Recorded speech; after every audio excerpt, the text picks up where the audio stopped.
और उधर लखनऊ से इस वक्त की बड़ी खबर आ रही है। स्वामी मौर्य से एसटीएफ ने पूछताछ की है। नौकरी के नाम पर ठगी का मामला बताया जा रहा है। सचिवालय में नौकरी के नाम पर ठगी का आरोप लगा।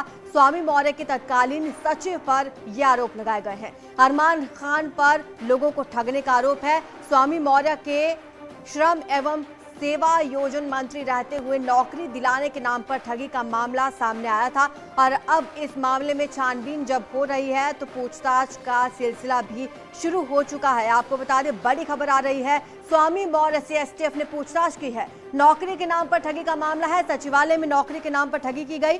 स्वामी मौर्य के तत्कालीन सचिव पर यह आरोप लगे हैं। अरमान खान पर लोगों को ठगने का आरोप।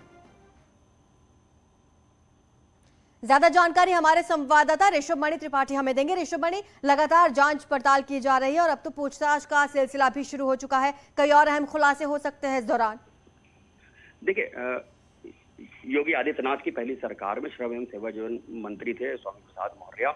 स्वामी प्रसाद मौर्य के जो उस वक्त निजी सचिव थे अरमान खान, उनके ऊपर यह आरोप लगा है कि उन्होंने स्वामी प्रसाद मौर्य के कमरे में बैठकर तमाम लोगों के फर्जी इंटरव्यू लिए हैं सचिवालय में नौकरी दिलाने के नाम पर। ये एक गुप्त जानकारी मिली थी, जिसके बाद एसटीएफ को जांच गई थी। एसटीएफ ने अपनी जांच के बाद अरमान खान को उसके 2 साथियों समेत गिरफ्तार किया था। चूंकि स्वामी प्रसाद मौर्य के उस सरकारी कमरे का इस्तेमाल हुआ था, उनके दफ्तर का इस्तेमाल हुआ था, जैसा पीड़ितों ने बताया था कि इसी कमरे में हमारा इंटरव्यू लिया था अरमान खान ने। लिहाजा स्वामी प्रसाद मौर्य से भी पूछताछ की जिम्मेदारी एसटीएफ की बन रही थी, जिसके बाद एसटीएफ ने नोटिस देकर स्वामी प्रसाद मौर्य को बुलाया था और स्वामी प्रसाद मौर्य से एसटीएफ ने बातचीत कर उनके बयान दर्ज किए।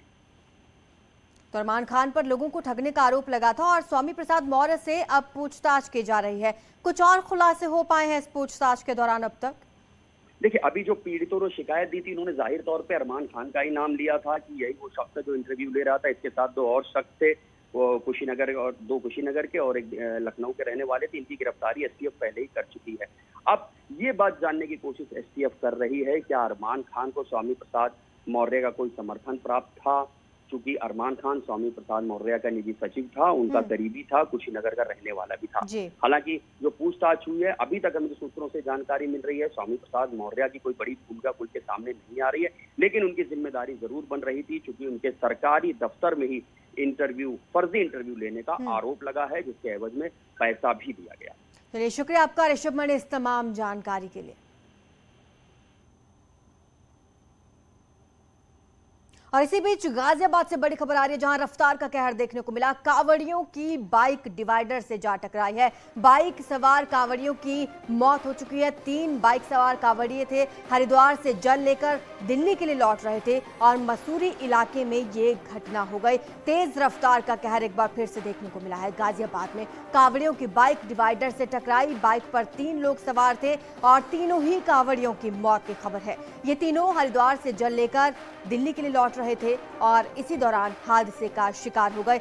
बड़ी दुखद खबर आ रही है इस वक्त गाजियाबाद से, जहां पर एक बार फिर से रफ्तार का कहर देखने को मिला है। 3 लोगों की मौत हो चुकी है। ये तीनों कांवड़िए बताए जा रहे हैं जो बाइक पर सवार थे। इनकी ये बाइक डिवाइडर से जा टकराई और इसी दौरान इन तीनों की ही मौत हो गई। हरिद्वार से ये जल लेकर लौट रहे थे और दिल्ली के लिए लौट रहे थे और इसी दौरान रास्ते में ये हादसा।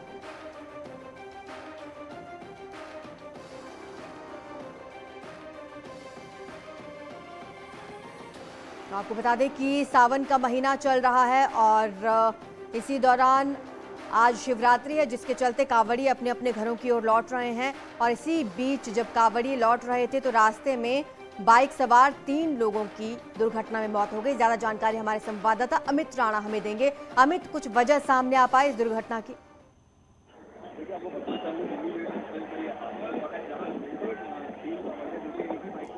अमित, आप मुझे सुन पा रहे हैं?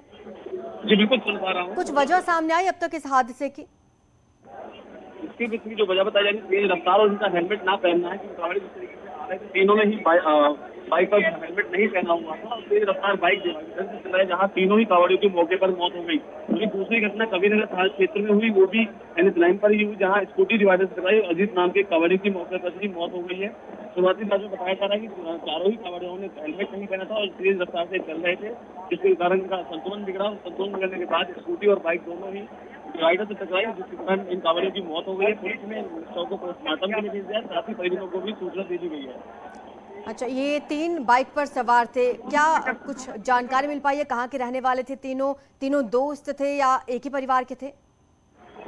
ये तीनों कांवड़िया दोस्त थे और तीनों ही दिल्ली के रहने वाले थे। शनिवार की दिल्ली की तरफ जा रहे थे, तो जैसे ही मसूद हादसे चुके दिल्ली में एक्सप्रेस पर पहुंचे, वहाँ तेज रफ्तार होने के कारण इनकी बाइक दूसरी ओर डिवाइडर से टकराई और डिवाइडर से जाने के बाद इनकी मौके पर ही तीनों की मौत हुई। चलिए, शुक्रिया आपका अमित इस तमाम जानकारी के लिए।